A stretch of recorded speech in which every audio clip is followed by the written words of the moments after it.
أعوذ بالله من الشيطان الرجيم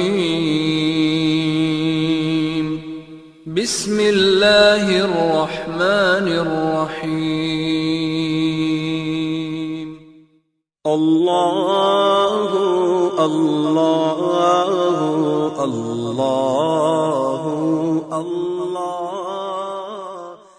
الله الله الله السلام عليكم ورحمة الله وبركاته. إن الحمد لله نحمده ونستعينه ونستغفره ونعوذ بالله من شرور أنفسنا ومن سيئات أعمالنا من يهد الله فلا مضل له ومن يضلله فلا هادي له وأشهد أن لا إله إلا الله وحده لا شريك له وأشهد أن محمدًا عبده ورسوله صلى الله عليه وعلى آله وأصحابه وبارك وسلم أما بعد আমরা বাক্সির এই মোবারক মাহফিলের তৃতীয় এবং শেষ রাত্রিতে এই মাহফিলে উপস্থিত হওয়ার তৌফিক পেয়ে আল্লাহ তাআলার দরবারে শুকরিয়া জানাচ্ছি আলহামদুলিল্লাহ। আমি মুখতাসার ছোট্ট দু একটা হাদিস আপনাদের সামনে আলোচনা করব। আমরা আল্লাহ তাআলার দরবারে দোয়া করি যে কথাগুলো বললে আল্লাহ তাআলা খুশি হন, যে কথাগুলো দুনিয়ায় আর আল্লাহ তাআলা রহমত পেতে আখিরাতে নাজাত পেতে আমাদের কাজে লাগবে, সেই কথাগুলো বলার, বোঝার, শোনার, পালন করার তৌফিক আল্লাহ তাআলা আমাদের দান করুন, আমিন। আল মুগীরা ইবনে সাদ একজন তাবেঈ, তিনি বলছেন আমার আব্বা আমাকে বলেছেন আতাইতু রাসূলুল্লাহি সাল্লাল্লাহু আলাইহি ওয়াসাল্লাম বিগারকাদ, আমি রাসূলুল্লাহ সাল্লাল্লাহু আলাইহি ওয়াসাল্লামের কাছে আসলাম গারকাদে। আমরা বাংলাদেশের মুসলমান সবাই জান্নাতুল বাকি চিনি। জান্নাতুল বাকি চেনেন না? জান্নাতুল বাকি চেনেন তো? আমরা বাংলায় যদি কেউ জান্নাতুল বাকি না বলে বাকি বলে তাহলে আমরা মনে করি বেয়াদবি হলো। আর রাসূলুল্লাহ সাল্লাল্লাহু আলাইহি ওয়াসাল্লাম সাহাবীরা সবসময় এই বেয়াদবি করেছেন, অর্থাৎ ওনাদেরটাই ঠিক ছিল। এটার নাম হলো বাকি অথবা বাকি উল গারকাদ। আপনারা আমাদের ইমামদের বই পড়েন, কোথাও জান্নাতুল বাকি লেখা নেই, সব জায়গায় বাকি, জার আল বাকি, জার আল বাকি, বাকি আল গারকাদ, আতাইতুল বাকি, আতা রাসূলুল্লাহ সাল্লাল্লাহু আলাইহি ওয়াসাল্লাম আল বাকি, দা আলি আহলিল বাকি। রাসূলুল্লাহ সাল্লাল্লাহু আলাইহি ওয়াসাল্লাম এবং সাহাবাগণকে আমাদের মডেল রাখতে হবে। আমরা যদি জান্নাতুল বাকি বলি কোনো দোষ নেই, কিন্তু বাকি বললে দোষ হয় এই চিন্তাটার ভিতরে সব দোষ আছে, যে রাসূলুল্লাহ সাল্লাল্লাহু আলাইহি ওয়াসাল্লাম সাহাবীরা যেটা ব্যবহার করতেন ওইটা বোধহয় দোষের, আর আমাদের বোধহয় আদবটা ওনাদের চেয়ে বেশিই হয়ে গেল। যেমন রাসূলুল্লাহ সাল্লাল্লাহু আলাইহি ওয়াসাল্লামের কবরকে আমরা বলি রওজা শরীফ, ঠিক না? হ্যাঁ, আপনি হাদিসে পড়েন আতাইতু কবরান নবী সাল্লাল্লাহু আলাইহি ওয়াসাল্লাম, কানা কবরুন নবী সাল্লাল্লাহু আলাইহি ওয়াসাল্লাম মুসান্নামান, জা কবরান নবী সাল্লাল্লাহু আলাইহি ওয়াসাল্লাম। আবু হানিফা, মোহাম্মদ, শাফি, আহমদ ইবনে হাম্বল, মালিক রাহিমাহুমুল্লাহ বই পড়েন, বাবু জিয়ারতে কবরেন নবী সাল্লাল্লাহু আলাইহি ওয়াসাল্লাম, কবর নবীজির কবর, রাসূলুল্লাহ সাল্লাল্লাহু আলাইহি ওয়াসাল্লামের কবর, কোথাও রওজা নেই।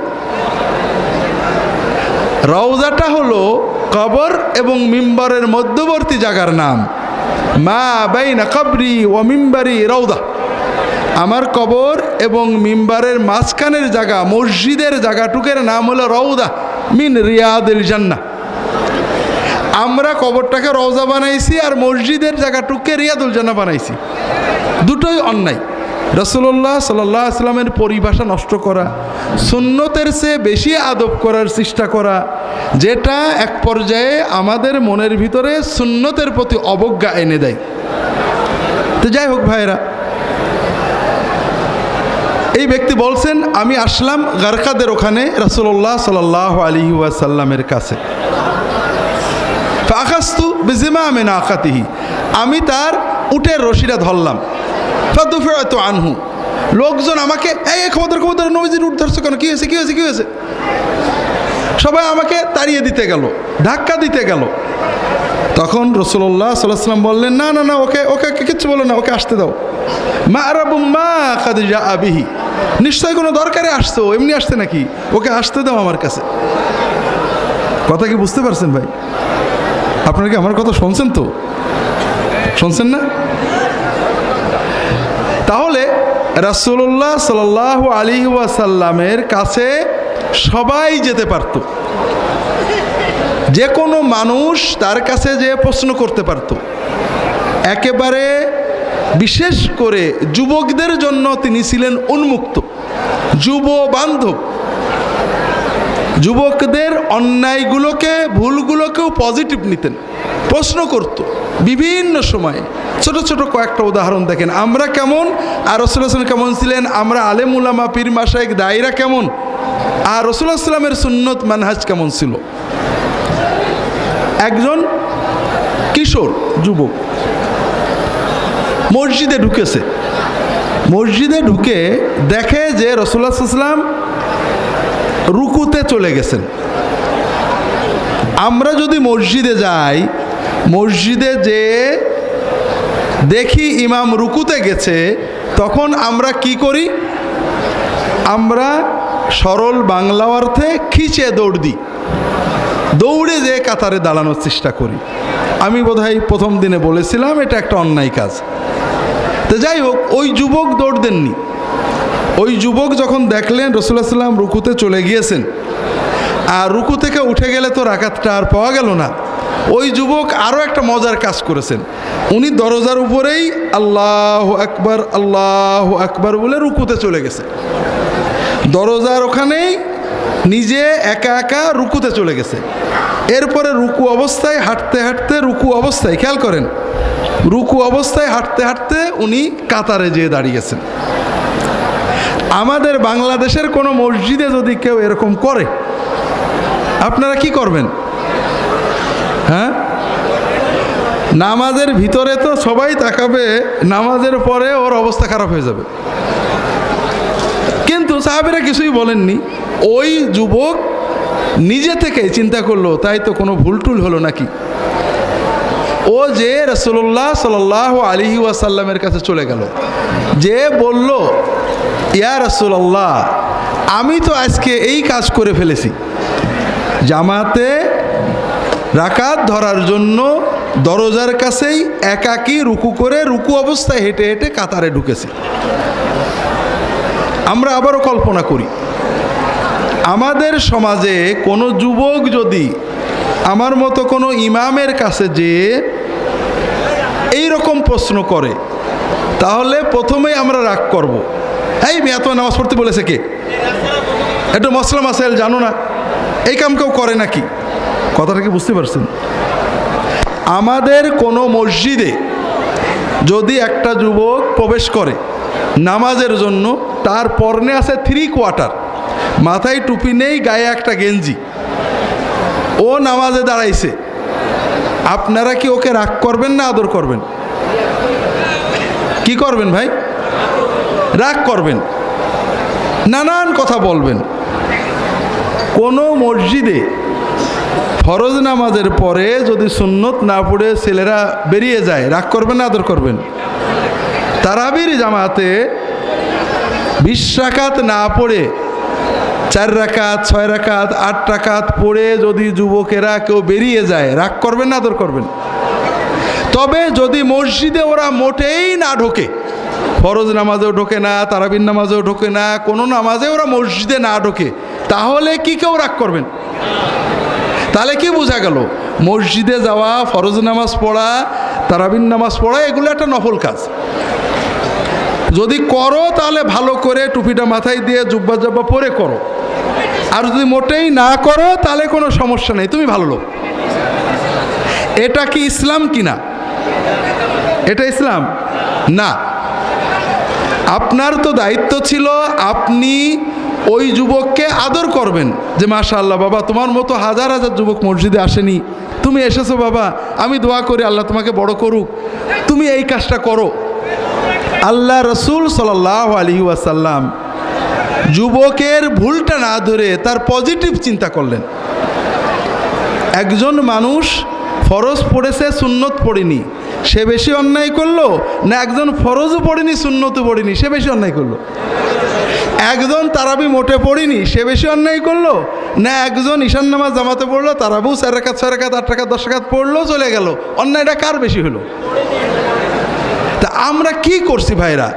মানুষের নেক আমলটার মূল্যায়ন করছি না, ভুলটাকে বড় করে দেখছি। অথচ আল্লাহ প্রতিটি নেক আমলের জন্য 10 থেকে 700 গুণ সওয়াব দেবে, আর অন্যায়ের জন্য সর্বোচ্চ যদি গুনাহও হয় 1টা গুনাহ দেবে।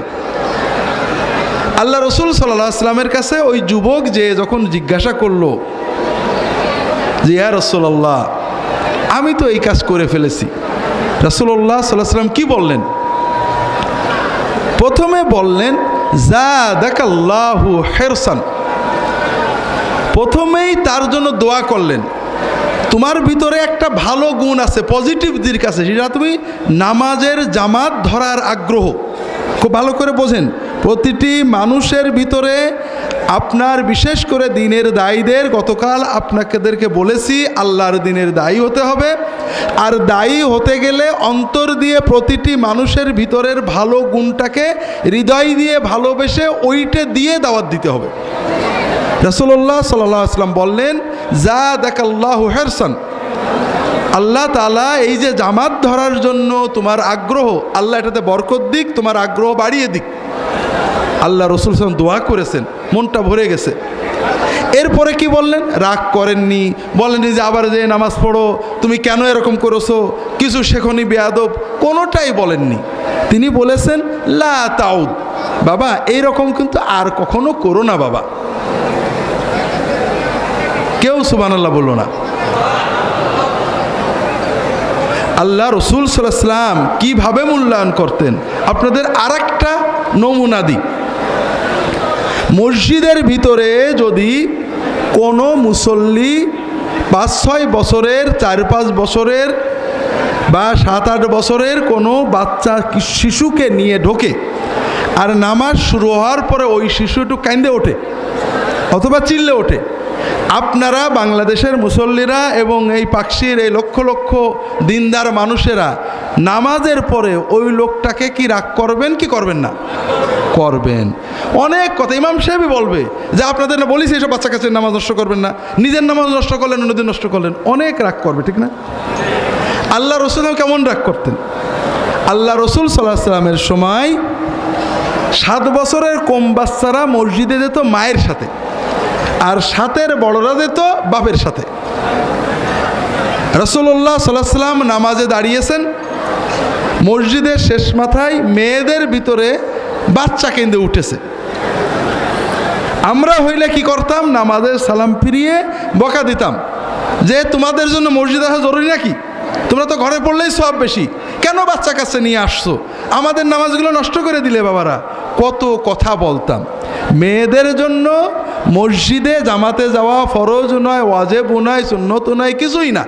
তবে রাসূলুল্লাহ সাল্লাল্লাহু আলাইহি ওয়াসাল্লাম অনুমতি দিয়েছেন, যদি তারা মসজিদে যেতে চায় যাবে। কথা বোঝেননি? আমাদের দেশে ওলামায়ে কেরাম বলেন ফিতনার ভয়ের কারণে মেয়েদের মসজিদে যাওয়া যাবে না, বলেন না? বলেন না? এটা কথা ঠিক আছে। মেয়েদের জন্য জামাতে যাওয়া ফরজ নয়, ওয়াজিব নয়, সুন্নত নয়, এটা একটা নফল মুস্তাহাব কাজ। কিন্তু এই কাজ করতে যে যদি কেউ হারাম কাজ করে ফেলে তাহলে কি ঠিক হলো নাকি? তবে আমরা সবসময় নবীর তরিকাকে একটু বেশিই খারাপ জানি। রাসূলুল্লাহ সাল্লাল্লাহু আলাইহি ওয়াসাল্লাম বললেন যে মেয়েরা মসজিদে যেতে চাইলে বাধা দিও না, পর্দার সহ ফিতনামুক্তভাবে গেলে যেতে দেবে। আমরা বললাম না, মোটেই যাবে না, যত কিছুই কেউ যাবে না, গেলেই ফিতনা।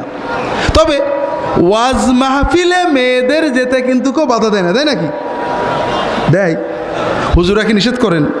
আচ্ছা বলেন তো, ফিতনা কি মসজিদে বেশি হয় না ওয়াজ মাহফিলে বেশি হয়? আমি নিজে টুকটাক মাহফিলে তো যাই, প্রত্যেক মাহফিলের আগেই একটা মেলা থাকে, থাকে না? থাকে না? মেলার ভিতর দিয়ে যে মসজিদে যেতে হয়। আর অনেক মাহফিলে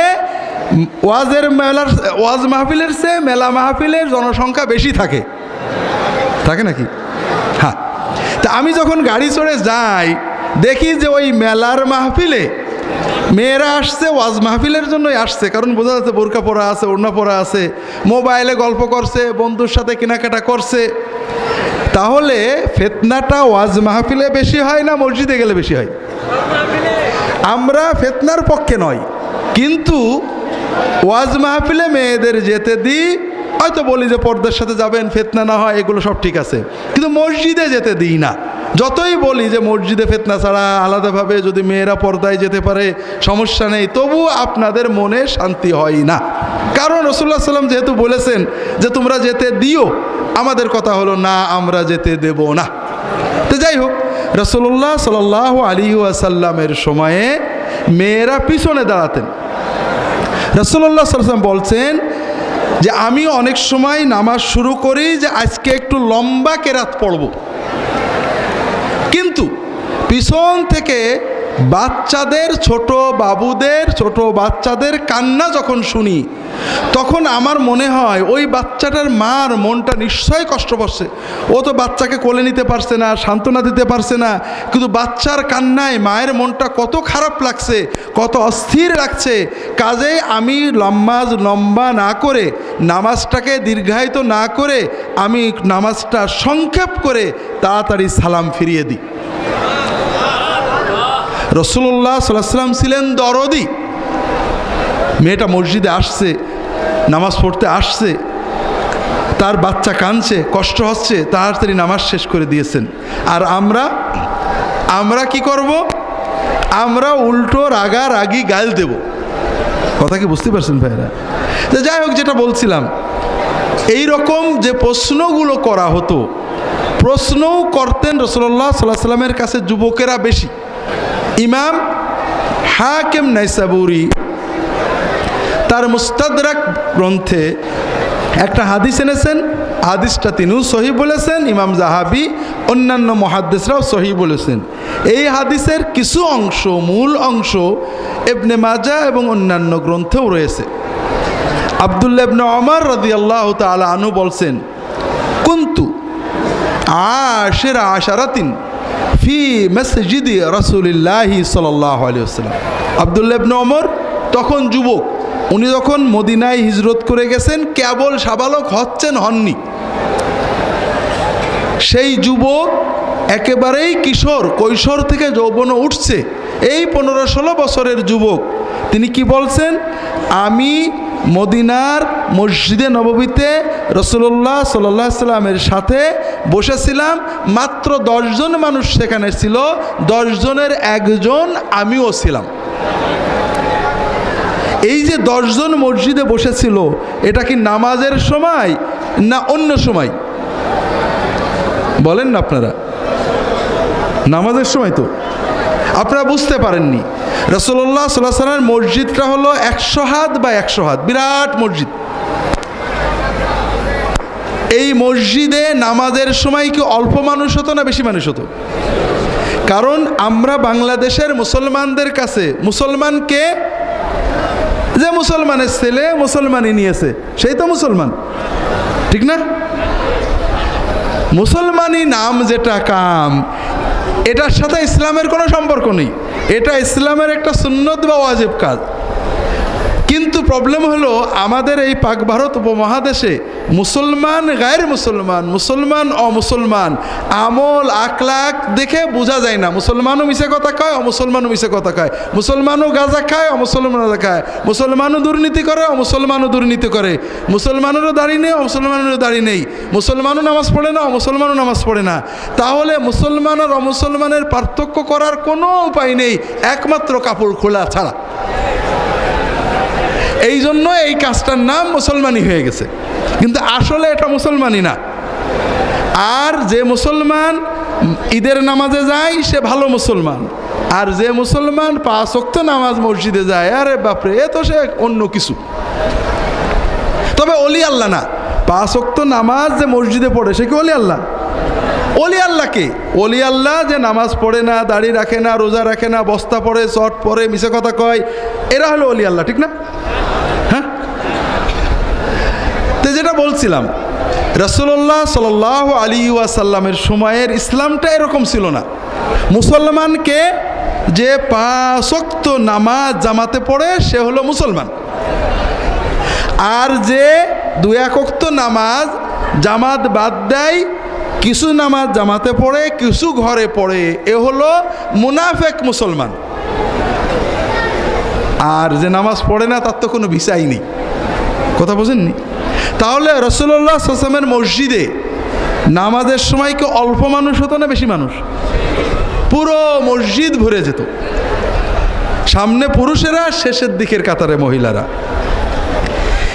কাজেই এই যে 10 জন মসজিদে বসেছিলেন, এটা অবসর সময়ে রাসূলুল্লাহ সাল্লাল্লাহু আলাইহি ওয়াসাল্লামের মসজিদ ছিল সব কিছু, তার খানকা, তার মাসলা মাসাইল, তার কোর্ট, তার বিচার সবই মসজিদে হতো।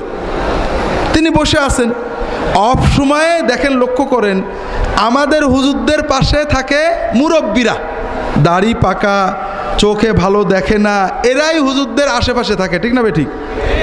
আর রাসূলুল্লাহ সাল্লাল্লাহু আলাইহি ওয়াসাল্লামের পাশে 10 জনের ভিতরেও কয়জন যুবক বসে আছে, কারণ যুবকেরা জানে যে এই অফ সময়ে রাসূলুল্লাহ সাল্লাল্লাহু আলাইহি ওয়াসাল্লামকে পাওয়া যাবে, মন খুলে কথা বলা যাবে। আব্দুল্লাহ ইবনে ওমর রাদিয়াল্লাহু তাআলা আনহু বলছেন, ইয জাআ শাবুম মিনাল আনসার। রাসূলুল্লাহ সাল্লাল্লাহু আলাইহি ওয়াসাল্লামের জীবন দেখেন, তার সাহাবীরা সব যুবক ছিলেন। রাসূলুল্লাহ সাল্লাল্লাহু আলাইহি ওয়াসাল্লাম নবুয়ত পেলেন 40 বছর বয়সে, আর তার সাহাবে কেরামের বয়স 8, 9, 10 থেকে 35-36-এর ভিতরে, অধিকাংশই যুবক। কথা কি বুঝতে পারছেন? কেন? আর রাসূলুল্লাহ সাল্লাল্লাহু আলাইহি ওয়াসাল্লামের যারা বিরোধিতা করেছেন তারা অধিকাংশই বুড়ো। আবু জাহাল, আবু লাহাব, উতবা, শাইবা, এরা সবাই মুরব্বী। আর যারা ঈমান এনেছেন, আব্দুল্লাহ ইবনে মাসউদ, আব্দুল্লাহ ইবনে জুবায়ের, আলী, আবু বকর, ওমর, ওসমান রাদিয়াল্লাহু তাআলা আনহুম আজমাইন, এরা সবাই যুবক। কারণ সমাজে যারা মুরব্বী হয়ে যায় তাদের কিছু সমস্যা হয়। একটা হলো গ্রহণ করার ক্ষমতা কমে যায়, স্বার্থ চিন্তা বেড়ে যায়। সবই ঠিক আছে, বুঝি কথাটা ঠিক, কিন্তু এইটা করলে এইটা হবে। আমাদের মরহুম পীর সাহেব হুজুরের কাছে কত এইগুলো হতো, হুজুর আপনার কথা ঠিক আছে, কিন্তু এইটা করলে হুজুর মুরিদ কেটে যাবে, হুজুর কেউ আর আসবে না, দরবার থাকবে না, হুজুর এ কথা বললে লোকে মানবে না, আলেমরা নিন্দা করবে, হেন করবে, তেন করবে। আমাদের মরহুম পীর সাহেব হুজুরের আশেপাশে যারা ছিলেন তারা সবাই এগুলো জানেন। আর তার কথা ছিল যে আমার বিজনেস আল্লাহর সাথে, মুরিদ চলে গেলে যাক, আমি একা ঘরে বসে থাকবো, কিন্তু যেটাকে হক বুঝেছি আমি বাতিলের সাথে কোনো আপোষ করব না। যাই হোক, বড় হলে, বয়স হলে মানুষের স্বার্থ চিন্তা হয়। দ্বিতীয় একটা হয় স্থবিরতা। সবই ঠিক আছে, কিন্তু এতকাল ধরে বাপদাদার যুগ থেকে করে আসছি, এগুলো কি আর একেবারেই ঠিক না, কি করে ছাড়বো? কথা বোঝেননি? সব বোঝে। মুহাম্মদ রাসূলুল্লাহ সাল্লাল্লাহু আলাইহি ওয়াসাল্লাম এমন কোনো দাওয়াত দেননি যেটা আরবের কাফেররা খারাপ বলতো। তারা আল্লাহ মানতো, আল্লাহর ইবাদত করতো, আল্লাহর কাছে দোয়া করতো, আল্লাহর ইবাদত করতে বলতো, পিতামাতার খেদমত ভালো কাজ, সত্য কথা বলা ভালো কাজ। রাসূলুল্লাহ সাল্লাল্লাহু আলাইহি ওয়াসাল্লাম যত বিষয়ের দাওয়াত দিয়েছেন সেগুলো যে ভালো, এটা আরবের মক্কার নেতা গোতা সবাই স্বীকার করত। একটাই শুধু বিরোধিতা, যে আমরা এই যে বাপ দাদার থেকে যে পদ্ধতিতে করে আসছি, মুহাম্মদ সেই পদ্ধতির ভিতরে খোঁচা দিয়েছে, এটা নেওয়া যাবে না। যুবকদের এই স্বার্থ চিন্তা থাকে না। যুবকেরা যেটাকে সত্য বলে বোঝে, সে সত্যকে গ্রহণ করতে ওদের স্বার্থ নেই। বাপ এই তুই এটা করিস নে, তোর ওই জমি চলে যাবে, ওর জমির কোনো মহব্বতই নেই, আমি করবো যা হয় হোক। যুবকের গ্রহণ ক্ষমতা থাকে। যুবকেরা চায় সমাজকে পরিবর্তন করতে, ভালো কাজ করবে, কখনো নিজেকে প্রকাশ করতে, কখনো সমাজকে পরিবর্তন করতে। যে উদ্দীপনা, আগ্রহ, এটা যুবকদের ভিতরে থাকে। তবে তারা মিসগাইড হয়, কখনো নাস্তিকতায় চলে যায়, কখনো আমার ঝিনাইদহের এক ডাক্তার আছেন, বলছেন যে স্বাধীনতার পরে জাসদের গণবাহিনী হলো, এদেশে জুলুম অত্যাচার, বঙ্গবন্ধু শেখ মুজিবের সরকারের পরিবর্তন করতে হবে, অস্ত্র নেও। তিনি বললেন যে আমার সাথে যত মেধাবী ছিল যুবক, তখন এইচএসসি পরীক্ষা দেবেন, অধিকাংশই এই সমাজ পরিবর্তন, বৈজ্ঞানিক সমাজতন্ত্রের মাধ্যমে সমাজ পরিবর্তনের নেশায় উন্মাদ হয়ে চলে গেল ওই দলে। আর এদের পরবর্তীতে অধিকাংশই আর লেখাপড়া কন্টিনিউ করতে পারেনি, রেজাল্ট ভালো করতে পারেনি। তাদেরকে যারা জঙ্গলে নিয়েছিল, অস্ত্র তুলে দিয়েছিল, গুলির মুখে নিয়েছিল, তারা মন্ত্রী মিনিস্টার হয়েছে, কিন্তু এই হাজার হাজার লক্ষ যুবকের ভবিষ্যৎ নষ্ট হয়ে গেছে। এই জন্য যুবকদের ভিতরে সমাজ পরিবর্তনের আগ্রহ থাকে, কিন্তু সঠিক দিক নির্দেশনা অনেক সময় পায় না। রাসূলুল্লাহ সাল্লাল্লাহু আলাইহি ওয়াসাল্লাম তাদেরকে সহজ সরলভাবে সঙ্গ দিয়েছিলেন, কাছে আসতে দিয়েছেন, বোঝাতে পেরেছেন, আদর করেছেন। এবং তার সবচেয়ে বড় মুজিজা ছিল এইটা, আল্লাহ কোরআন কারিমে রাসূলুল্লাহ সাল্লাল্লাহু আলাইহি ওয়াসাল্লামের ইবাদতের প্রশংসা করেননি, কারণ তিনি সবচেয়ে বড় আবেদ ছিলেন। তার পোশাক পাগড়ির কোনো প্রশংসা করেননি, তার দান খয়রাতের প্রশংসা করেননি। আল্লাহ কোরআন কারিমে তার আচরণ, মানুষের সাথে যে মিষ্ট আচরণ, সুমধুর আচরণ, মানুষের কথা মন দিয়ে শোনা, কাউকে কষ্ট না দেওয়া, আল্লাহ কোরআনে বলেছেন ইন্নাকা লাআলা খুলুকিন আযীম, ইয়া হে মুহাম্মদ আলাইহিস সালাতু ওয়াস সালাম, আপনি অত্যন্ত মহান আচরণ আখলাকের উপরে প্রতিষ্ঠিত রয়েছেন। আমরা যদি চাই রাসূলুল্লাহ সাল্লাল্লাহু আলাইহি ওয়াসাল্লামের সুন্নতের সঠিক অনুসারী হতে, আসলে বাইরে এই পয়েন্টটা আগে বুঝতে হবে, আজকে এটা বলার সময় নেই।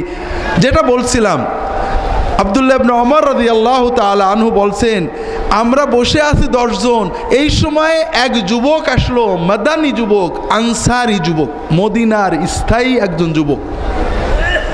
আব্দুল্লাহ ইবনে ওমর মুহাজির যুবক, মক্কা থেকে হিজরত করে মদিনায় যে রয়েছেন, মদিনার এক যুবক এসে হাজির। কেন? যুবক জানে নবীজি সাল্লাল্লাহু আলাইহি ওয়াসাল্লামের কাছে যে সব জিজ্ঞেস করা যায়, কিন্তু মানুষ মুরব্বীরা ভিড় থাকলে যাওয়া কষ্ট। এখন নিশ্চয়ই নবীজি ফ্রি আছে, এখন যেয়ে শুনে নেব। কি শুনে নেব? এসে প্রশ্ন করছে, বসছে, কাল ইয়া রাসূলুল্লাহ, ইয়া রাসূলুল্লাহ আইয়ুল মুসলিমিন আফদল। খেয়াল করেন, আমরা আলেম উলামা নেককার মানুষদের কাছে যাই, প্রথমত যাই দুনিয়ার জন্য, হয় দোয়া নিতে, এটা দুনিয়ার কাজ, অথবা কোনো ঝগড়ার মাসলা শিখতে। সমাজে ঝগড়া হয়, ছোটোখাটো খুঁটিনাটি মশলা শিখতে। আমরা খুঁজে বেড়াই কোন হুজুর আমার পক্ষে বলে। এই যুবক সাহাবী ছোটোখাটো বিষয় নিয়ে আসেননি, এমন একটা প্রশ্ন করলেন যেটা ইসলামের মূল চিত্র এক কথাই তুলে ধরবে। তিনি বললেন, ইয়া রাসূলুল্লাহ, ইসলামের ভিতরে, মুসলমানদের ভিতরে সবচেয়ে শ্রেষ্ঠ, আফদল, সবচেয়ে বেশি ফজিলতওয়ালা শ্রেষ্ঠ মুসলমান কে? তাহলে যুবকের প্রশ্নটা কি? মুসলমানদের ভিতরে শ্রেষ্ঠ কে? আমরা কি বলবো? মুসলমানদের ভিতরে শ্রেষ্ঠ যারা রাজনীতি করেন বলে, যারা রাজনীতি মার খায়, যারা তরিকা করেন যারা তরিকা করে, যারা কয় মাদ্রাসা যারা কয় মাদ্রাসা করে, যারা রফাদাইন করে যারা রফাদাইন করে, যারা হানাফি তারা বলে যারা হানাফি তারা শ্রেষ্ঠ। আমরা ছোট ছোট খুঁটিনাটি বিষয় যেগুলো শ্রেষ্ঠত্বের প্রমাণ না, যেগুলো আল্লাহর পথে চলার প্রতিযোগিতা মাত্র, সেইগুলোকে নিয়ে আমরা ঝগড়া করি। আমাদের মনোজগৎ এত সংকীর্ণ, এত ছোট হয়েছে যে আমরা ইসলামের যে বড়ত্ব মহত্ব নিজেরাও ভুলে গেছি, মানুষের সামনে উপস্থাপন করতেও পাচ্ছি না। রাসূলুল্লাহ সাল্লাল্লাহু আলাইহি ওয়াসাল্লাম এগুলো কিছুই বললেন না। তিনি উত্তরে কি বললেন? মুসলমানদের ভিতরে শ্রেষ্ঠ, সবচেয়ে ফজিলত, সবচেয়ে মর্যাদা ওই মুসলমানের বেশি, আহসানুহুম আখলাকান খুলুকান। মুসলমানদের ভিতরে যার আচরণ, বিহেভিয়ার, মানুষের সাথে যার আচরণ সবচেয়ে অমায়িক, সবচেয়ে সুন্দর, ওই মুসলমান হলো মুসলিম সমাজের ভিতরে শ্রেষ্ঠ মুসলমান। হাজারিন, বিস্তারিত ব্যাখ্যা করার সময় নেই। নামাজ বড় দরকার, ইমানের আলামত, খুব কষ্টের কাজ। রোজা কষ্টের কাজ, জাকাত দেওয়া, নিজের হালাল উপার্জনের টাকা মানুষকে দিয়ে দেওয়া খুবই কষ্টের কাজ। তবে সবচেয়ে বড় কষ্ট ভাইরা, আল্লাহর দিকে তাকিয়ে ইমানের দাবিতে নিজের রাগ কন্ট্রোল করা, নিজের অহংকার রোধ করা, নিজের নফসকে নিয়ন্ত্রণ করা, এর চেয়ে কঠিন আর কিছু নেই। কথা বুঝতে পারেননি? নামাজ কষ্ট, রোজা কষ্ট, না রাগের মাথায় গাল না দিয়ে চুপ করে থাকা কষ্ট? ঠিক করে কোনটা কষ্ট?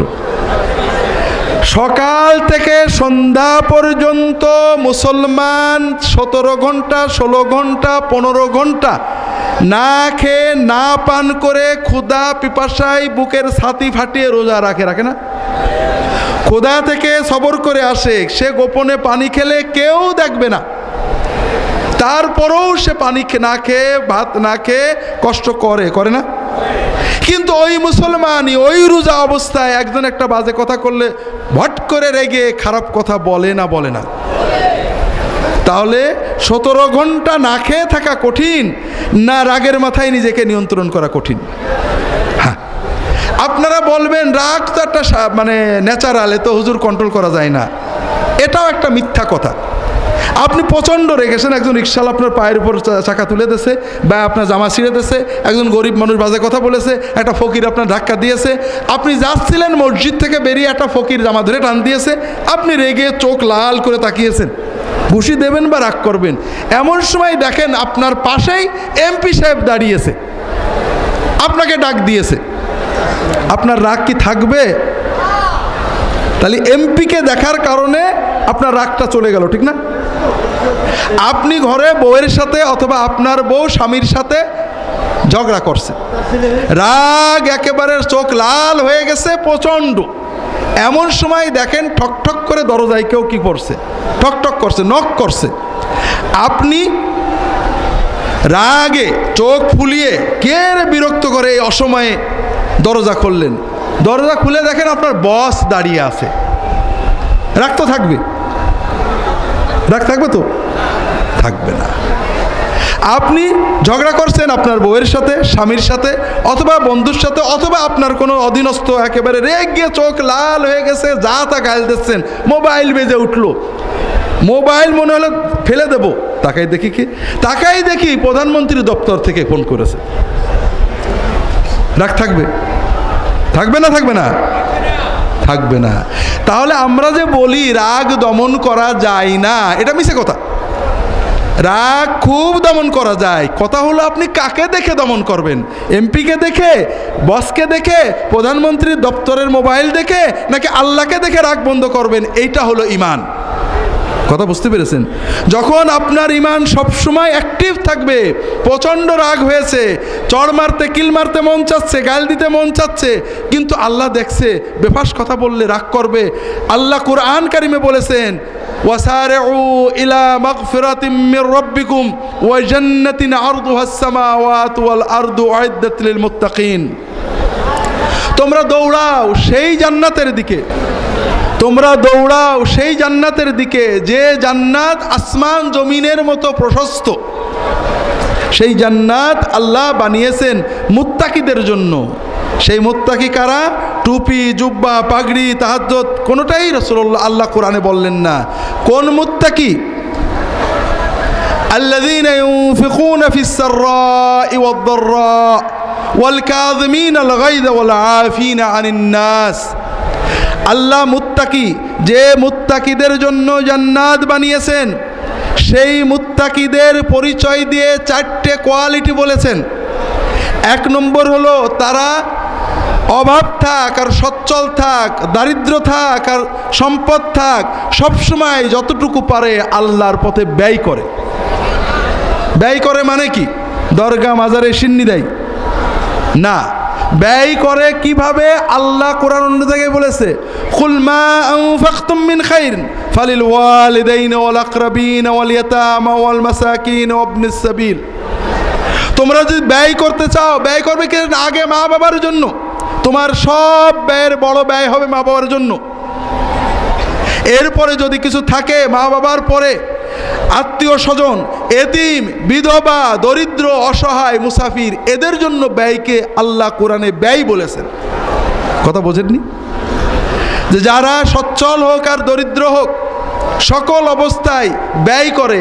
এইটা বলে না আরে গরিব মানুষ কি দেবো, বড় লোক হই দেবো না, 2 টাকা আছে 1 টাকা দেয়, 2 লাখ আছে 1 লাখ দেয়। সব সময়ই চেষ্টা করে মানুষের কল্যাণে, প্রথমে পিতামাতা, নিজের পরিবার, সন্তান, স্ত্রী, এরপরে আত্মীয় স্বজন, পাড়া প্রতিবেশী, সমাজের দরিদ্র, অসহায়, বিধবা, এই রকমভাবে সে মানুষের জন্য ব্যয় করতে থাকে। ওয়াল কাযিমিন আল গাইজা, দ্বিতীয় কোয়ালিটি, দ্বিতীয় বৈশিষ্ট্য আল্লাহ বললেন, যারা রাগ দমন করে, ক্রোধ সম্বরণ করে, ওয়াল আফিনা আনিন নাস, মানুষদেরকে মাফ করে। আল্লাহ জান্নাত বানিয়েছেন, তাদের 3টে কোয়ালিটি গেল। আল্লাহ রসুল সাল্লাল্লাহু আলাইহি ওয়াসাল্লাম অন্য একটা হাদিসে বলছেন, আব্দুল্লাহ ইবনে ওমর রাদিয়াল্লাহু তাআলা বর্ণিত, ইমাম সুয়ুতি এনেছেন জামে সগীরে, শেখ মোহাম্মদ নাসিরউদ্দিন আলবানী হাসান বলেছেন, আল্লাহ রসুল সাল্লাল্লাহু আলাইহি ওয়াসাল্লাম বলছেন, মান কাযামা গায়যান ওয়া হুয়া ইস্তাতিউ আন ইউনাফিযাহু মালা আল্লাহু কলবাহু আমনান রাদান ইয়াউমাল কিয়ামা। যদি কারো রাগ হয়েছে, এমন মানুষের উপরে রাগ হয়েছে যেখানে রাগ ঝাড়া যায়, রাগটাকে এক্সিকিউট করা যায়, স্ত্রীর উপরে, স্বামীর উপরে, ছেলের উপরে, মেয়ের উপরে, ছাত্র ছাত্রীর উপরে, নিম্ন কর্মচারীর উপরে, গরিব মানুষের উপরে, দুর্বলের উপরে, যাকে রাগ ঝেড়ে দেওয়া যায়, এই রকম কারোর উপরে যদি কারো রাগ হয়, এরপরও ঝেড়ে দেওয়ার, শাস্তি দেওয়ার, গাল দেওয়ার সুযোগ থাকা সত্ত্বেও সে রাগ দমন করে, মাফ করে দেয়, কিয়ামতের দিনে যেদিন সবাই উৎকণ্ঠিত থাকবে, রাসূলুল্লাহ সাল্লাল্লাহু আলাইহি ওয়াসাল্লাম বলছেন, কিয়ামতের দিনে আল্লাহ তাআলা তার অন্তরটাকে শান্তি, নিরাপত্তা, তৃপ্তি দিয়ে ভরপুর করে দেবেন। যে মুত্তাকিদের জন্য আল্লাহ জান্নাত বানিয়েছেন, সেই জান্নাতে যাওয়ার মুত্তাকিদের 4র্থ কোয়ালিটি হলো যে তারা গুনাহ করে। তারা কি করে? বড় মজার ব্যাপার না? والذين إذا فعلوا فاحشة أو ظلموا أنفسهم ذكروا الله فاستغفروا لذنوبهم ومن يغفر الذنوب إلا الله ولم يصروا على ما فعلوا وهم يعلمون। মুত্তাকি হওয়ার মানে নিষ্পাপ, বেগুনাহ হয়ে যাওয়া না। আপনি নিয়ত করলেন আমি ওযু সহ থাকবো, আমি আর ওযু ছাড়া থাকবো না, তার মানে আপনার কোনোদিন ওযু ভাঙবে না নাকি? ভাঙবে? ভাঙার সঙ্গে সঙ্গে কি করতে হবে? ওযু করে নিতে হবে। ভাই, মানুষ নফসের প্ররোচনায়, শয়তানের প্ররোচনায় গুনাহ করে ফেলতে পারে। আল্লাহ যখন দেখেন শয়তানের প্ররোচনায় করেছে, করার ইচ্ছা ছিল না, বাদ দেওয়ার চেষ্টা করেছে, সঙ্গে সঙ্গে তওবা করতে হবে। আল্লাহ বলছেন, যারা যদি কখনো গুনাহ করে ফেলে, অন্যায় অশ্লীল কাজ করে ফেলে, সঙ্গে সঙ্গে আল্লাহর কথা মনে পড়ে যায়, সঙ্গে সঙ্গে দেরি না করে, রেট না করে আল্লাহর কাছে মাপ চায়, আর আল্লাহ ছাড়া তো কেউ মাফ করতে পারে না, তারা জেনে শুনে ওই গুনাহটা বারবার করে না, একবার হয়ে গেলেই সঙ্গে সঙ্গে তওবা করে, তওবাটাকে বসিয়ে রাখে না শেষ জীবনে করার জন্য। এই রকম যারা মানুষ, তাদের জন্য আল্লাহ জান্নাত বানিয়ে রেখেছেন। আল্লাহ কোরআন কারিমে অন্য জায়গায় বলেছেন, ইন্নামাত তাওবাতু আলাল্লাহি লিল্লাযিনা ইয়ামালুনা সুআ বিজাহালাতিন সুম্মা ইয়াতুবুনা করিব। যারা আল্লাহ তওবা কবুল করবেনই, আল্লাহর দায়িত্ব হলো তাদের তওবা কবুল করা। যারা একটা গুনাহ করে ফেললেই তাড়াতাড়ি তওবা করে আল্লাহর কাছে বলে, আল্লাহ আর করবো না, মাফ করে দাও, আল্লাহ এদের তওবা কবুল করবেন, এটা নিজের দায়িত্ব হিসেবে নিয়েছেন।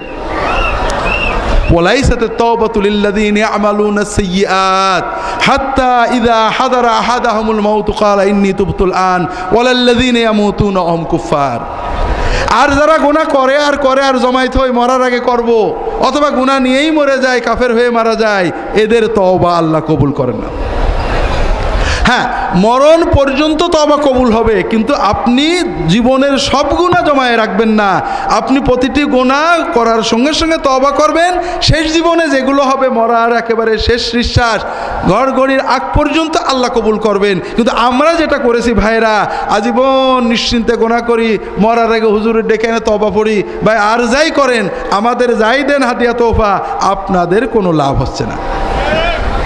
আপনারা ঘরে বসে যখন যে গুনাহ হবে তওবা করবেন, হুজুরের কাছে আসবেন, তওবার মহব্বত, তওবার আবেগ তৈরি করবেন, আর সবসময় কোনো গুনাহ পিছিয়ে রাখবেন না। আল্লাহ কবুল করে নিন, আমিন। যেটা বলছিলাম ভাইরা, এজন্য রাসূলুল্লাহ সাল্লাল্লাহু আলাইহি ওয়াসাল্লাম বললেন কি, যে মুসলমানদের ভিতরে শ্রেষ্ঠ মুসলমানকে যার আচরণ ভালো। আর এই আচরণের মাপকাঠি রাসূলুল্লাহ সাল্লাল্লাহু আলাইহি ওয়াসাল্লাম বলে দিলেন, এই ভালো মানুষদের ভিতরে আকমালুল মুমিনিনা ঈমানান আহসানুহুম খুলুকান ওয়া খিয়ারুহুম খিয়ারুহুম লিআহলিহি।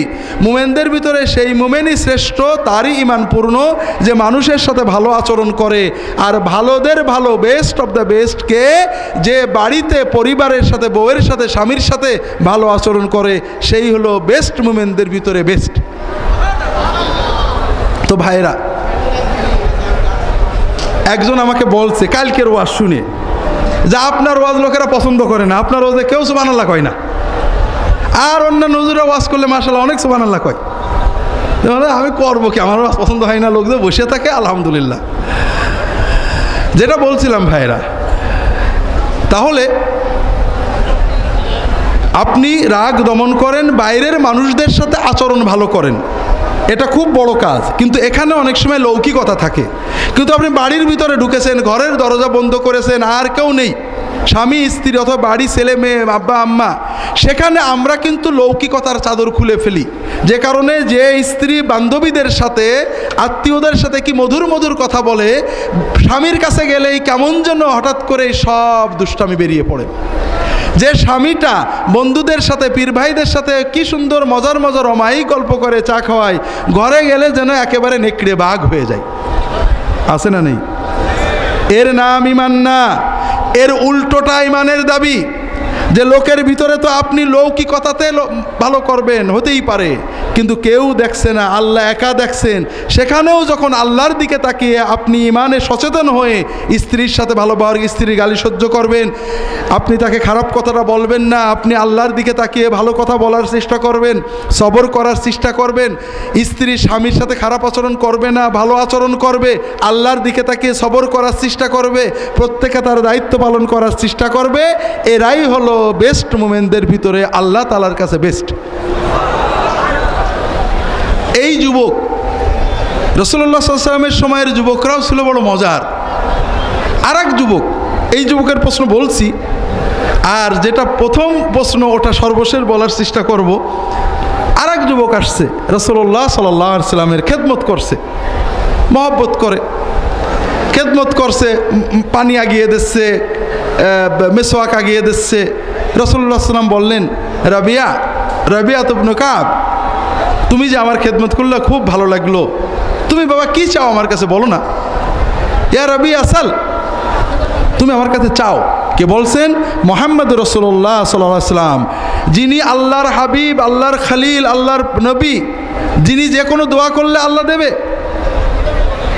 আবার তিনি মদিনা রাষ্ট্রের প্রেসিডেন্ট, তার কাছ থেকে যে কোনো সম্পদ চেয়ে নেওয়া যায়। এত সুযোগ আমাদের প্রধানমন্ত্রী যদি বলে যে তুমি কি চাও, আমরা টাকা পয়সা চাকরি বাকরি চাইব, কিন্তু আমরা কেউই বলবো না আমাদের দিনের কিছু জিনিস দেন। আমাদের দেশের কোনো বড় অলি বুজুর্গ নেককার মানুষ, যার ব্যাপারে আপনার আমরা ভালো ধারণা রাখি যে হয়তো আল্লাহ ওনার দোয়া কবুল করতে পারেন, তিনি যদি বলেন বাবা বলো তুমি যা চাও আমি আল্লাহকে দোয়া করে দেবো, পেয়ে যাবা। আমরা কি চাইবো? সঙ্গে সঙ্গে ছেলের চাকরি, মেয়ের চাকরি, টাকা পয়সা, বড় লোক, এইসব। আর রাসূলুল্লাহ সাল্লাল্লাহু আলাইহি ওয়াসাল্লামের এই কিশোর সাহাবী বড় অদ্ভুত। তিনি বললেন, ইয়া রাসূলুল্লাহ উরিদু মুরাফাকাতাকা ফিল জান্নাহ, ইয়া রাসূলুল্লাহ আমি একটাই জিনিস চাই, জান্নাতে যেন আপনার কাছে থাকতে পারি। ওই কিশোরও বুঝেছে দুনিয়ায় যা চেয়ে নেব, এই মহান নবীর কাছ থেকে যা আমি বলবো হয়তো উনি দেবেন, কিন্তু দুনিয়ার যেটাই আমি নেব, চাকরি বাকরি, সম্পদ, টাকা পয়সা, বউ বাচ্চা, একদিন ওটা ছেড়ে দিয়ে আমাকে চলে যেতে হবে। ঠিক না বেঠিক ভাই? অনন্ত জীবনের শ্রেষ্ঠ নিয়ামত মুহাম্মদ রাসূলুল্লাহ সাল্লাল্লাহু আলাইহি ওয়াসাল্লামের সহবতে থাকা, আমি এই জিনিসটাই চেয়ে নেব। আবার রাসূলুল্লাহ সাল্লাল্লাহু আলাইহি ওয়াসাল্লাম কি বললেন? ওই কিশোরকে আমাদের কোনো হুজুরের কাছে আমরা যদি বলি হুজুর দোয়া করেন যেন জান্নাত, আচ্ছা বাবা আমি দোয়া করে তুমি জান্নাতে যাবা, আচ্ছা বাবা যাও আমি খেয়াল রাখবো। আমরা মনে করি মাশাআল্লাহ হুজুর খেয়াল রাখছে, আমাদের আর কোনো টেনশন নেই। আমাদের মরহুম হুজুরের কাছে, পিসে হুজুরের কাছে ঝালকাঠি থেকে একজন ফোন করেছে, আমি তাকে চিনি, বেচারা একসময় এমপিও ছিলেন।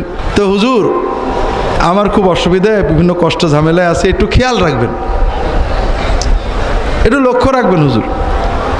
তা হুজুর বলছে ফোনে, তখন মোবাইল ছিল না, বলে আমার আল্লাহটা কপালে কপাল দেছে, চোখের সাথেই লাগানো, জীবনে নিজের চোখ দিয়ে কপাল দুটো দেখতে পারলাম না আয়না ছাড়া, আর তোমার ঝালো কাটে আমি দেখে বলবো কে আল্লাহ দেখছে না? তাহাজ্জুদ পড়ে আল্লাহর কাছে যেতে পারছো না? তো যেটা বলছিলাম, আমরা বড় হতভাগা। আমরা মানুষের কাছে দোয়া চান, কোনো দোষ নেই, কিন্তু মানুষের কাছে যেতে হয় মহব্বতে, আল্লাহর জন্য মহব্বতে, শিখতে। চাওয়া চাওয়ি তো আল্লাহর কাছে। আপনি আমার কাছে আসলেন, দোয়া চাইলেন, আমি দোয়া করলাম, হলো বা না হলো, আপনি তেমন কিছু পাইলেন না। আপনি তাহাজ্জুদের নামাজে যে আল্লাহর কাছে কাঁদেন, কাঁদতে থাকেন, আপনার বিপদও কেটে যাবে, আপনি আল্লাহর ওলি হয়ে যাবেন। আপনাদেরকে অনেক মাহফিল আমি বলেছি, পাকশির মাহফিলেও বলি, অনেকে জানেন অনেকে জানেন না। যখন ইসলামিক টিভিতে প্রোগ্রাম করতাম, একদিন এক ভাই এসেছেন, হুজুর আমি একটা কঠিন সমস্যা নিয়ে আসছি, বিজয়নগরে আমার কিছু জমি আছে, এই জমিটা একটা ডেভেলপারকে দিয়ে হাই রাইজ বিল্ডিং করবো বলে তা থেকে দলিলটা দিয়েছিলাম, এখন সে দলিলও দিচ্ছে না, এগ্রিমেন্টও করছে না, টাকাও দিচ্ছে না। আমার মনে হয় হুজুর আমার কয়েক কোটি টাকা সম্পত্তি গেল, সবই গেল। ওদের কাছে দলিল আদায় করা হুজুর খুবই কঠিন, ওরা সন্ত্রাসী পোষে। আমাকে অনেকে বলেছে তুমি অমুক হুজুরের কাছে যাও, জিন দিয়ে করে দেবে, অমুক বাবার কাছে যাও, জাদু বা দোয়া তদবির দিয়ে করে দেবে। কিন্তু আপনারা ইসলামিক টিভিতে বলেন এই জাদু তদবির এগুলোতে ইমান চলে যায়, এগুলো করতে হয় না, এই তাবিজ টাবিজ এগুলো করতে হয় না। তা আমি আপনার কাছে হুজুর ছুটে আসছি, সুন্নত কোনো আমল আছে কি না আমাকে বলেন হুজুর, আমি যেন আমার দলিলটা ফিরে পাই। তাই বললাম দেখেন আমার তো কোনো সুন্নত খাস আমল জানা নেই, তো মানুষের ক্ষতি থেকে বাঁচার জন্য, কঠিন বিপদ থেকে মুক্ত হওয়ার জন্য রাসূলুল্লাহ সাল্লামের কিছু দোয়া শিখিয়েছিলেন। এই দোয়াগুলো আপনি আমার রাহে বেলায়েত বইয়ে আছে, বইটা নিয়ে আসেন, আমি দোয়া ঠিক দিয়ে দিচ্ছি। এই দোয়াগুলো আপনি মুখস্থ করেন, অর্থ শিখে মুখস্থ করে নেন। এই দোয়াগুলো আপনি সেজদায়, তাহাজ্জুদের সেজদায় যে পড়বেন, অর্থের দিকে তাকিয়ে দোয়া মাসুরা হিসেবে সালামের আগে পড়বেন, হাত তুলে আল্লাহর কাছে কেঁদে কেঁদে পড়বেন। এই দোয়াগুলো পড়তে থাকেন, হয়তো আল্লাহ নবীজির শেখানো দোয়ার ওসিলায় মাফ করতেও পারে। মাসখানেক পরে এই ভদ্রলোক এসে হাজির, হুজুর আলহামদুলিল্লাহ, এই সেদিন কয়েক 2-3 দিন আগে বললো বোধ হয়, ওই যে আমার যে ডেভেলপারকে দলিল দিছিলাম, বলা নেই কওয়া নেই, কোনো যোগাযোগ নেই, হঠাৎ এসে দরজায় বেল দিয়ে দলিলটা আমার দিয়ে চলে গেল। তখন আমি বললাম যে আলহামদুলিল্লাহ খুব ভালো হয়েছে তো। বলে না হুজুর ভালো না, মনটা খারাপ। কেন ভাই? বলে যে হুজুর এই যে মাসখানেক আপনার কথা মতো তাহাজ্জুদে দোয়া করতাম, চোখের পানি আসতো, আল্লাহর কাছে কাঁদতাম, এত মজা লাগছিল হুজুর, এখন আমার মনে হচ্ছে যে আমার জমির দলিলটা যদি আরও 6 মাস পরে ফেরত দিত তাহলেই ভালো হতো। আল্লাহু আকবার। ভাই আপনি আপনার রবের সাথে কাঁদেন, আপনি সব বিপদও কেটে যাবে, আপনার বেলায়েতও এসে যাবে। কথা বলতে শেখেন না আল্লাহর সাথে, সব হয়ে যাবে। যেটা বলছিলাম, এই কিশোর রাসূলুল্লাহ সাল্লাল্লাহু আলাইহি ওয়াসাল্লামকে যখন বললেন ইয়া রাসূলুল্লাহ আমি জান্নাতে আপনার সাথে থাকতে চাই, রাসূলুল্লাহ সাল্লাল্লাহু আলাইহি ওয়াসাল্লাম এমনি দোয়া করে দিলেন না, কি বললেন? ফাআইন্নি আলা যালিকা বিকাসরাতিস সুজুদ। রাবিয়া যদি জান্নাতে আমার সাথে থাকতে চাও তো এমনি হবে না, আমাকে একটু হেল্প করো বাবা, তুমি বেশি বেশি করে নফল নামাজ পড়ো, যত বেশি নফল নামাজ তুমি পড়বে, তাহাজ্জুদ পড়বে, ইশরাক পড়বে, নফল নামাজ পড়বে, আমার সাথে জান্নাতে থাকা তোমার জন্য সহজ হয়ে যাবে।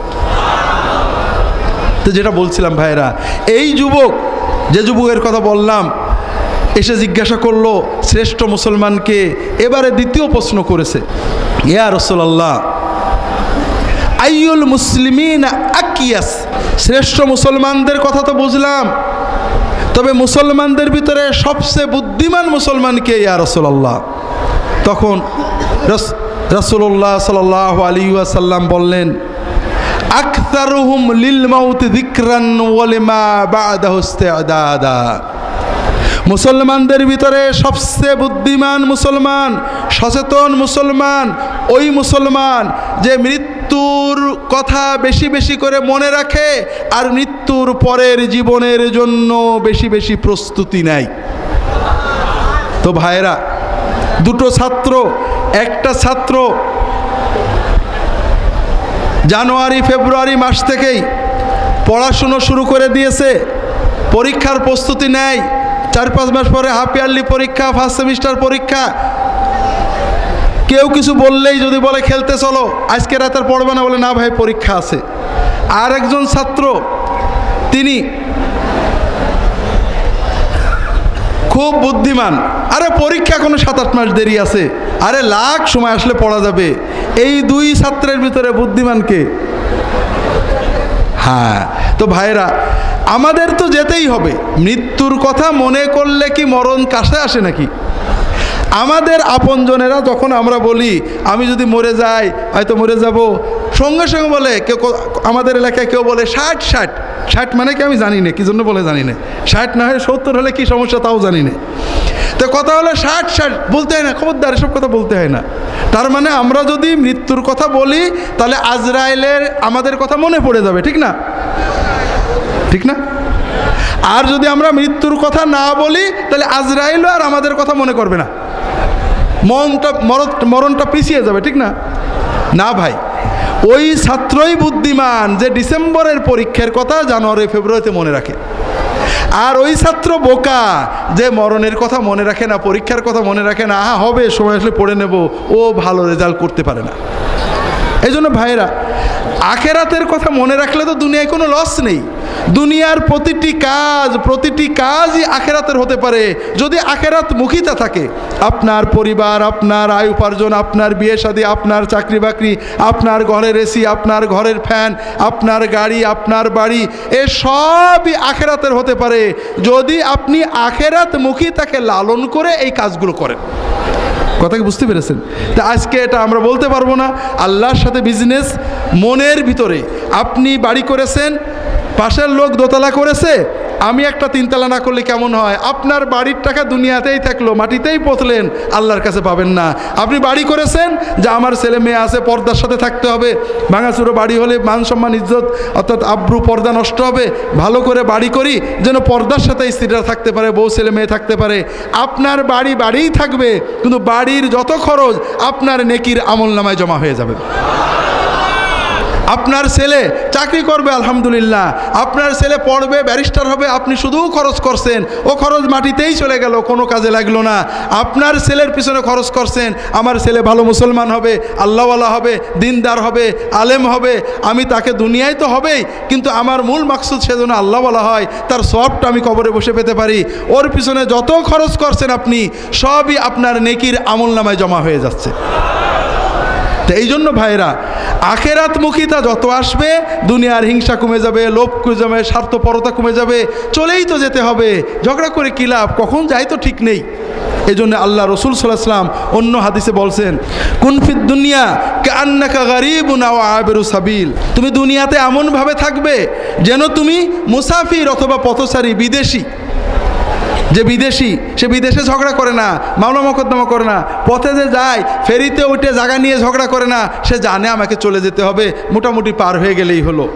ঠিক আমাদের যেহেতু চলেই যেতে হবে, দুনিয়ার যত কাজ সব করব, কিন্তু দুনিয়ার সম্পদ নিয়ে ঝগড়া করা, মারামারি করা, হিংসা করা, এটা যে ভুল, এটা যে বাজে কাজ, এটা আপনার আখেরাতমুখী আসলে বুঝতে পারবেন, অন্তর শান্তি পেয়ে যাবেন, দুনিয়ার কত ময়লা যে মন থেকে চলে যাবে।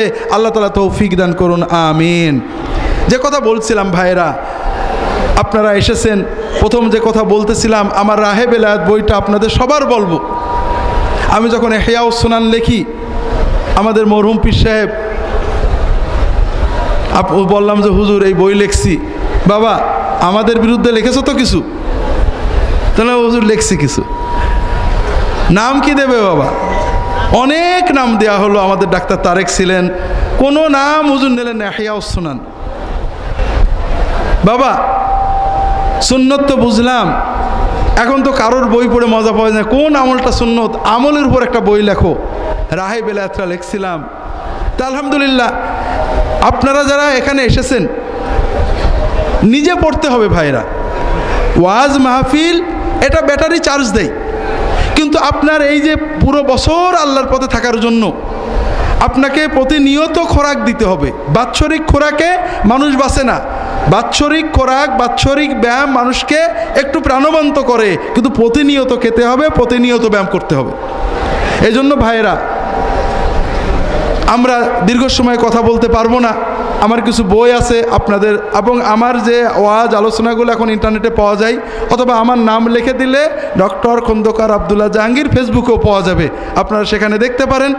আর আমার কিছু ওয়াজ আলোচনা যেগুলো অডিও ভিডিও, এগুলো মেমোরি কার্ডও আছে আমাদের আসুন্না পাবলিকেশনসের, ওখান থেকে নিতে পারেন। বইগুলো আছে, অনেক বই পুরনো আপনারা জানেন, অনেকেই নতুন এসেছেন, তারা এসব বইয়ের ব্যাপারে জানেন না। হাদিসের নামে জালিয়াতি, এ বইটা যে দিন সম্পর্কে কত মূর্খতা, কত অন্ধত্ব দূর করে। ফুরফুরার আমাদের দাদা যান আবু জাফর সিদ্দিকী রহমতুল্লাহ আলাইহি আল মৌজুয়াত লিখছিলেন, ফুরফুরার পীর মাশায়েখরা ছিলেন সুন্নাহকে জিন্দা করার জন্য, জালিয়াতির খপ্পর থেকে বাঁচানোর জন্য, কিন্তু তাদের নামেও এখন জালিয়াতি চলে। তাদের খলিফা মুরিদেরা জাল কথা বলে, আর তারা যে বই লিখে গিয়েছেন পড়ে না। কিন্তু আপনারা যদি চান যে সত্যের আলোটা ভালো করে পাবেন, এ বইগুলো পড়বেন, এখানে আছে। ইমাম আবু হানিফা রহমতুল্লাহ আলাইহির লেখা আল ফিকহুল আকবর বইটা অনুবাদ এবং ব্যাখ্যা করে লিখেছি, যদি আপনাদের সুযোগ থাকে পড়বেন। তবে বিশেষ করে অবশ্যই রাহেবেল আয়াত বইটা সকলেরই আমলি জিন্দেগি, ইমানি জিন্দেগির জন্য পড়া আমি ভালো মনে করছি। আর আমার সর্বশেষ যে বইটা, সালাতের মধ্যে হাত বাঁধার বিধান, হাত কি নাভির নিচে, নাভির উপরে, কান ধরে, পিঠের কাছে, কোথায় রাখলে ভালো হয়, সবগুলো হাদিস আমি এনেছি। উদ্দেশ্য শুধু হাদিস আনা না, ছোট্ট একটা মশলা নিয়ে আমরা যে ঝগড়া করি এবং দিন নিয়ে যে ঝগড়া করি, আমরা রফাদিন করা না করা নিয়ে, জোরে আমিন বলা না বলা নিয়ে, অথবা কি বলে মসজিদে ইমামের খুতবার সময় সুন্নত পড়া না পড়া নিয়ে, দ্বিতীয় জামাত মসজিদে করা না করা নিয়ে, এই জঘন্য যে ঝগড়া, হিংস্রতা, মারামারি করি, আসলে ইমাম আবু হানিফা এগুলো বলেছেন না, হাদিসে এগুলো আছে। আহলে হাদিসদের জন্য এটা করা কি বৈধ? হানাফিদের জন্য করলে কি মাযহাব ঠিক থাকে কি না? আবু হানিফা কি বলেছেন, আবু ইউসুফ কি বলেছেন, আসলে মাযহাব কোন জায়গায় থাকবে, আর হাদিস কোন জায়গায় থাকবে, সুন্নত কোন জায়গায় থাকবে, সাহাবী তাবেঈনরা কেমন চলতেন, আবু হানিফা, আবু ইউসুফ, মুহাম্মদ রাহিমাহুমুল্লাহ তাআলা আজমাইন তারা কেমন করে চলতেন, এই ছোট্ট বই হলেও এর ভিতরে আমি সংক্ষেপে আনার চেষ্টা করেছি। আমাদের মনগুলোকে সুন্নতের মতো উদার না করলে আমরা দুনিয়াতেও ঠকবো, আবার আমাদের দিনও ক্ষতিগ্রস্ত হবে। আমাদের ছোট ছোট বিষয় নিয়ে হানাহানির কারণে সাধারণ মানুষ দিনের দিশা পাচ্ছে না, এমন একটা অবস্থা হয়েছে ভাইরা। এখন যুবকেরা ইন্টারনেটমুখী, আর আলেমরাও ইন্টারনেটে কোনো কথা বলে। আমাদের সমাজে দিনদার মানুষ শতকরা 10%। এই 10% লোক, কেউ আলে হাদিস, কেউ হানাফি, কেউ চরমনাই, কেউ ফুরফুরা, কেউ অমক, কেউ তমক, বিভিন্ন। আপনারা ইন্টারনেটে দেখবেন চরমনাইরা, ফুরফুরারা, হানাফিরা, আহলে হাদিসরা একজন আরেকজনের এমন গালি দিচ্ছে, মনে হচ্ছে ওরা মানুষই না। হানাফিরা বলছে আহলে হাদিসরা ভারতের দালাল, কাফেরের দালাল, কি বলে আহলে হাদিসরা বলছে হানাফিরা কাদিয়ানির দালাল, জামাত ইসলাম বলছে চরমনাই ভারতের দালাল, চরমনাই বলছে জামাত ইসলাম কি বলে ইহুদিদের দালাল, জাকির নায়েককে বলছে ইহুদিদের দালাল। প্রত্যেকটা দিনের দায়ীর ব্যাপারে আলেম উলামারা এত নোংরা, অশালীন, অভদ্র কথা বলে যে যুবকেরা যখন ইন্টারনেটে এগুলো দেখে, তখন তারা একটা জিনিস বিশ্বাস করে যে দুনিয়ার সকল আলেম বুজুর্গ দিনের দায়ী সবাই ইন্ডিয়ার দালাল, ভারতের দালাল, শয়তানের দালাল, একমাত্র ভালো হলো নাস্তিকেরা। কথা বোঝেননি? কোনো হুজুরের দেখেছেন ইন্টারনেটে নাস্তিকদের বিরুদ্ধে কথা বলে, জাকির নায়েকের বিরুদ্ধে বলে, আহলে হাদিসের বিরুদ্ধে বলে, হানাফিদের বিরুদ্ধে বলে, আল্লামা শফি সাহেবের বিরুদ্ধে বলে, দেলোয়ার হোসেন সাইদির বিরুদ্ধে বলে, কিন্তু নাস্তিকদের বিরুদ্ধে বলে, মানে ধর্মত্যাগীদের বিরুদ্ধে বলে, এরকম পাবেন না। তাহলে কি বোঝা গেল যে আলেম উলামা সবাই ভারতের দালাল, ইন্ডিয়ার দালাল, হিন্দুদের দালাল, নাস্তিকদের দালাল, ইহুদিদের দালাল, খ্রিস্টানদের দালাল, শুধুমাত্র এই নাস্তিক অথবা ইহুদি খ্রিস্টান এরাই ভালো। তো ভাইরা, এভাবে আমরা নিজেদের নফসানিয়াত চরিতার্থ করছি বটে, কিন্তু ইসলামের কোনো উপকার হচ্ছে না। যদি কারোর কোনো কথা খারাপ লাগে, ভাইরা ইসলাম তো আদব শিখিয়েছে। আপনি মানুষের সমালোচনা করবেন, কর্মের সমালোচনা করেন, নাম ধরার দরকার নেই। যদি নাম ধরতেই হয়, ইসলাম আল্লাহু আকবার, আল্লাহ কোরআন কারিমে ইহুদিদের সমালোচনা করেছেন, খ্রিস্টানদের সমালোচনা করেছেন, প্রশংসা সহ বলেছেন ওদের অনেক ভালো আছে, এইটা খারাপ। আর আমরা মুসলমান আলেমরা আলেমদের সমালোচনা করি, ধুয়ে ফেলে দিই। কত দুর্ভাগ্য! না নবীর সুন্নত পেলাম, না আল্লাহর কাছ থেকে কিছু নিতে পারলাম। আপনার যদি সমালোচনা করার দরকার হয়, সবাইকে ভালো আমরা বলবো না। আমরা যদি কারোর কোনোটা খারাপ লাগে, খুব সহজে বলতে পারি অমুক ব্যক্তি আল্লাহর দিনের অনেক কাজ করেন, আমরা মনে করি তিনি আল্লাহর জন্য করছেন, কিন্তু তার এই কাজটা ভুল, আমরা আশা করি তিনি হেদায়েত হবেন। বলা যেত না ভাই? যায় না, যায় না? আল্লাহর কোরআনের হুকুম মানুষকে উপহাস না করা, টিটকারি না মারা, অবজ্ঞা না করা, খারাপ উপাধি না দেওয়া, আন্দাজে কোনো সন্দেহ করে কোনো দোষ না দেওয়া। কিন্তু দুর্ভাগ্য, আমরা সাহাবী, তাবেঈন, আমাদের 4 ইমাম এবং উম্মতের যারা রাহবার ছিলেন তাদের আদবগুলো পাইনি। শয়তান আমাদের মন মগজকে দখল করে নিয়েছে। তো এই ব্যাপারে ছোট্ট কিছু কথাই বই আছে, আপনারা পড়ার চেষ্টা করবেন। আরও কিছু বই আছে, আমাদের বর্তমান পীর সাহেব হুজুর ছোটো ছোটো কয়েকটা বই লিখেছেন খুব সংক্ষেপে সুন্দর করে।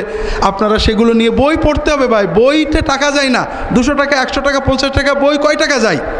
ওই বইটা যদি, আমার বইগুলো আপনার ইন্টারনেটে পাবেন, যে কেউ www.assunnah.com ঢুকলে বইগুলো ইন্টারনেটে পেয়ে যাবেন, আপনি ডাউনলোড করে নিতে পারবেন।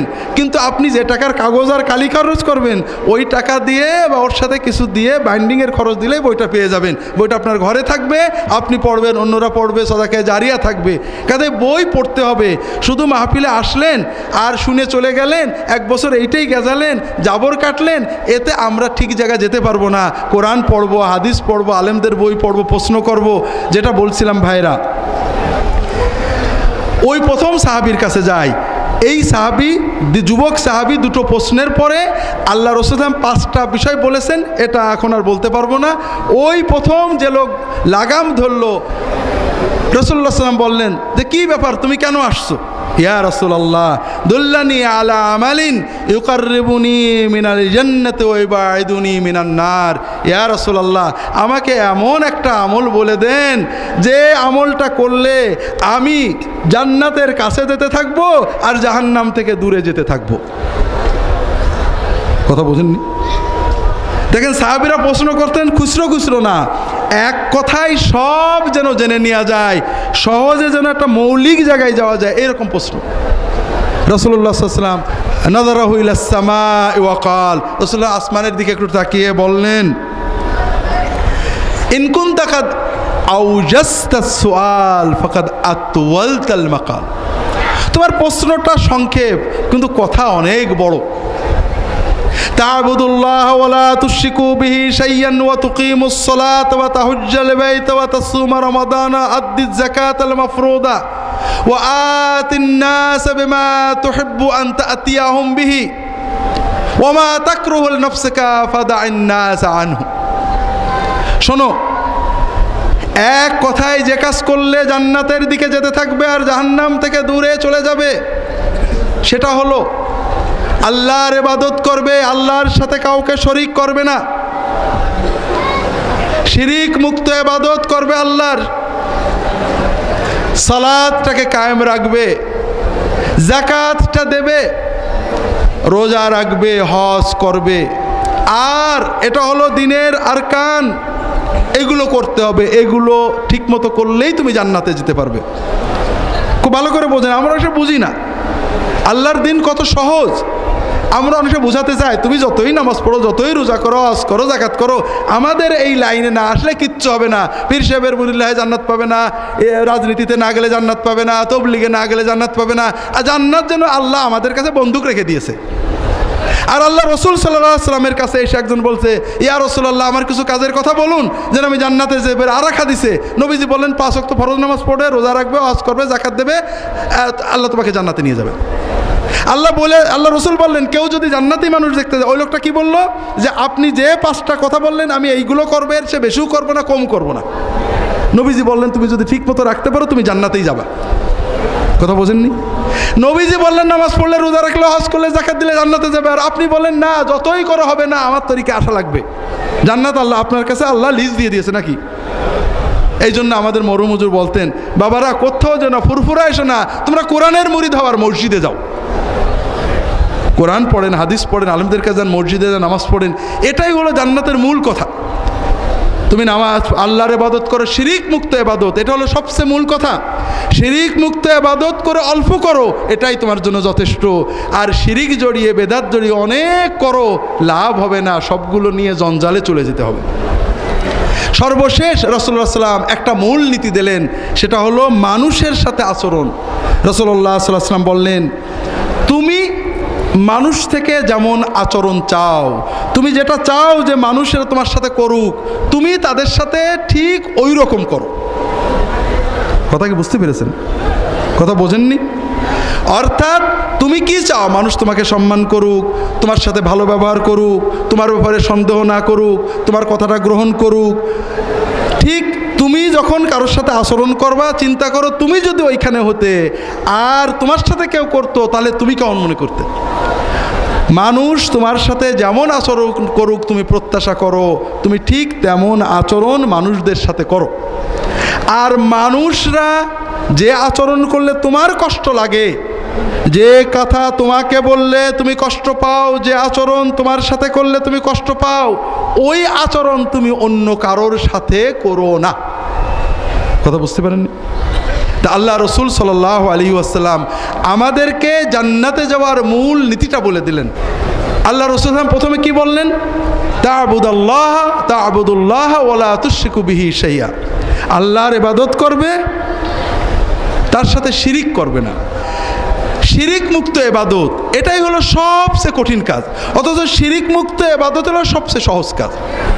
আমরা শিরিক কিভাবে করি আপনাদের গতকাল বলেছি। আমরা বারবার বোঝানোর চেষ্টা করি, আমাদের কলবের ভিতরে নির্ভরতা, ইবাদত, চাওয়া পাওয়ার জায়গায় আল্লাহ ছাড়া কেউ থাকবে না।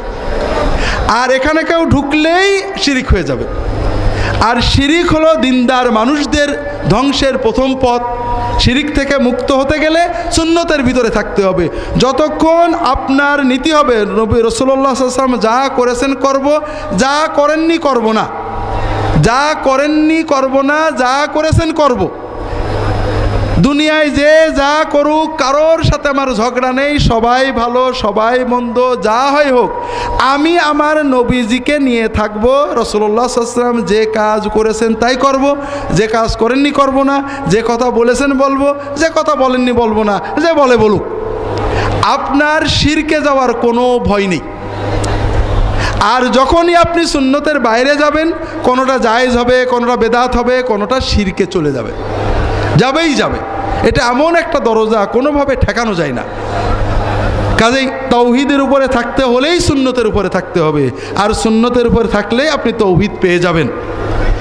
সালাত কায়েম করা, সালাত দিনের সবচেয়ে বড় জিনিস। আর একটা জিনিস মনে রাখবেন, আমরা বাংলাদেশের মুসলমানদের ভিতরে যারা ভণ্ড পীর, নেড়ার ফকির, এই জাতীয় যারা আছেন, তাদের সবচেয়ে বড় আক্রোশ নামাজের উপরে। তাদের যারা মুরিদ হয়, প্রথমেই তাদের নামাজ বন্ধ করে।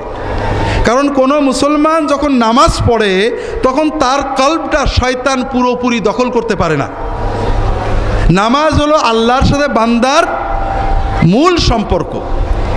এই জন্য তারা অনেক সময় বুঝায়, আরে নামাজের মতো নামাজ জীবনে একবার পড়লেই হয়। এমন কথা শুনছেন নাকি? আছে না? আর কেউ কি বলে খাওয়ার মতো খাওয়া জীবনে একবার খেলে হয়? হয়। এই কথা কেউ বললে তাকে পাগল বলবেন না? কিন্তু নামাজের কথা বলে আমরা কিছু বলে, প্রথম কথা যেটা বলেছি, মুহাম্মদ সাল্লাল্লাহু আলাইহি ওয়াসাল্লাম এবং সাহাবীদেরকে সামনে রাখবেন। যত কথা লোকে বলবে, সরাসরি আপনার স্কেল, মাপকাঠি, মেয়ার, মানদণ্ড হলো মুহাম্মদ রাসূলুল্লাহ সাল্লাল্লাহু আলাইহি ওয়াসাল্লাম এবং সাহাবায়ে কেরাম। আপনি চট করে প্রশ্ন করবেন, মুহাম্মদ সাল্লাল্লাহু আলাইহি ওয়াসাল্লাম কি নামাজের মতো নামাজ পড়তেন না আজে বাজে নামাজ পড়তেন?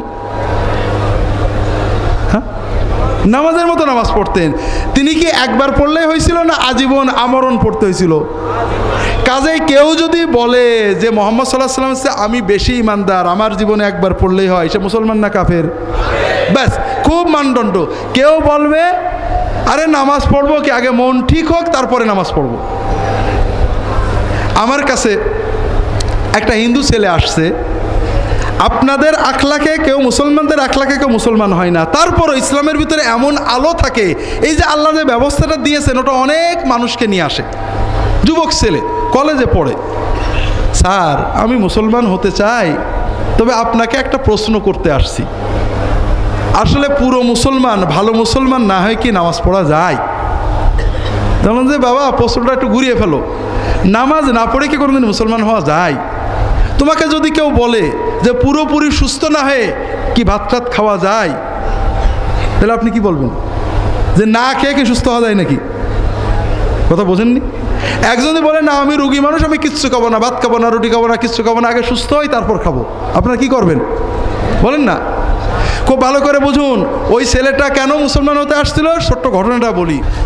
সেটা হলো সে বলছে সিস্টেম দেখেন আল্লাহ সবার, যা আমি বললাম বাবা আমরা কাউকে ডেকে মুসলমান করি না, কাউকে ইসলাম গ্রহণের জন্য কোনো মুসলমান কারোর দরজায় যে দাওয়াত দেওয়ার দায়িত্ব পালন করে না।